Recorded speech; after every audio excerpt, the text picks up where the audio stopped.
Ricky, when I talked to you earlier, you talked a little bit about Frank, and I just wanted to, he was just on with us and said, his leadership has gone to new levels since he was named a captain. Can you just kind of speak on what his leadership has meant to all the younger receivers this year?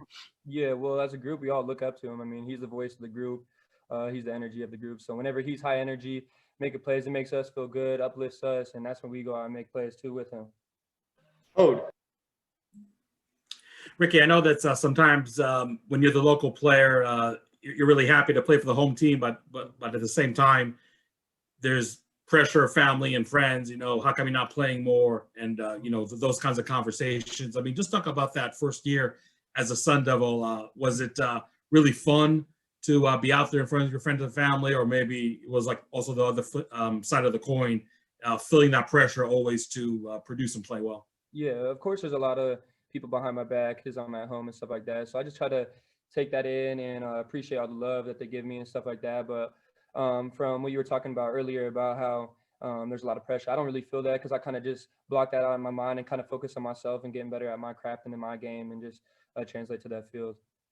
Jacob. Ricky, from the standpoint of what Frank has been able to do on the field, where last year he may have been considered by some people as more of a deep threat to now he has a lot more responsibility as far as his route running goes. Mm-hmm. What have you noticed as far as the biggest improvements to his game? I mean, yeah, Frank has improved tremendously over this past summer and the spring and stuff like that. And just like seeing him and working with him in the off season and outside of the facilities is just like amazing. I mean, Coach P's helped tremendously with him too, and taking him all the technical stuff and stuff like that, bringing what he got from his experience. And that really showed with Frank this off season and even right now in fall camp, and just seeing Frank excel and changing a little bit of his craft and his game and making it more of a variety. And it's going to put a lot of stress on the DB now going against Frank, because now he can do more than just go deep. He can do intermediate. He can catch the ball on a short pass and take it to the house. Hunter. What has your experience been with learning the new offense? We've heard Frank say that he hasn't really had many issues, and then we've heard some freshman receivers say that it's like nothing they've ever been a part of. What has your learning curve been with Zach's new offense? Mm-hmm. I mean, it's a new offense, so there's a lot of things to learn. Obviously, Zach's a very smart offensive coordinator, smart dude. So there's a lot of things out there, and there's a lot of checks and stuff like that in the offense based on what the defense is running. But what I do is I break it down in sections and installs. And the way I study is I do a lot of visual stuff. So I walk through in my room, I'll pull up film and just walk through it all and look at the script in the beginning of the day. And so I just break it down to watch it on film, and then that's how it helps me a lot. Hippel. Yeah, we're talking to Frank too, obviously going up against a very experienced secondary. Obviously, it's your second time around at it. Mm-hmm. And he said, I mean, it's making guys get better. How have you along with Frank maybe helped the freshman receivers too? Because they're a physical unit. I mean, Chase and Jack obviously want to get after it, but they're definitely prepping you for what you're going to see. So how have you helped the freshmen out, and how has it helped you as well?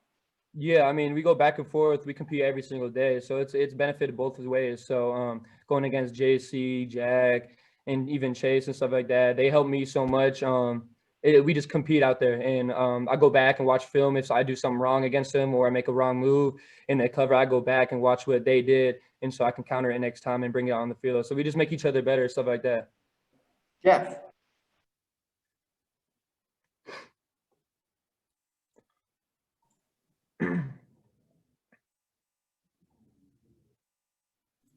There we go. Can you talk a little bit about having the 2 first-round wide receiver picks in a row? What does that do to the group that's here now in terms of wanting to continue that and prove that we can keep producing people, if not first-rounders, keep producing NFL caliber receivers? I mean, that's everybody's goal. We look up to those dudes that just got drafted, kill NBA and stuff like that, and even Frank. He talks every day, I'm going first round. He works to go first round every day. He's in the weight room. He's out practicing a route. So it's just going to go down the line. It's going to be Frank next. It's going to be someone else next. And it's just going to go down the line. So I think that our school is definitely going to be a wide receiver U, and we're bringing a lot of good receivers as recruits too. So I'm excited to see how our receiving core is. Hod. Ricky, I know that some of the ASU coaches talked about the fact that as much as they wanted already to be playing out there like some other Power 5 conferences, that maybe this extended offseason has really helped with new schemes on both sides of the ball. Can you just speak about your personal experience? I mean, even though you already want to be there out there playing in games, having that extended time off, how much do you think it helped you personally being a young player and learning a scheme that was so different than the one you had last year?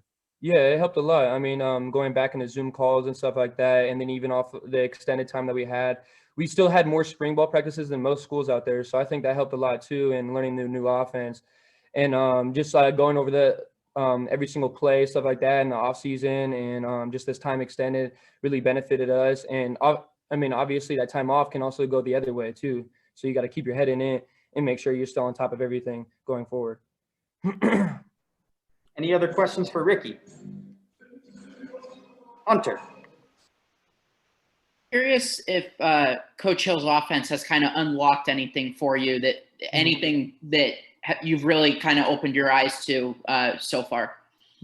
Yeah, of course. I mean, we're going to throw the ball a lot this year, and then obviously run the ball a lot too. It's just going to be we're going to keep the defense on the heel, so that's going to be good. But for like a personal standpoint of where I'll be at in the offense and stuff like that, and what Coach Hill has put the receivers in, the H is going to get the ball a lot too. So I'm pretty excited about that. I mean, we play all over. We play different positions. It's not just one person plays inside or outside. We kind of switch a lot. And like the difference from last year is we were kind of stuck on one side of the field. So going all over the field and stuff like that opens up a lot of opportunities for different receivers to get the ball. So we're going to be a really well-rounded receiver core, and obviously as well as tight ends too.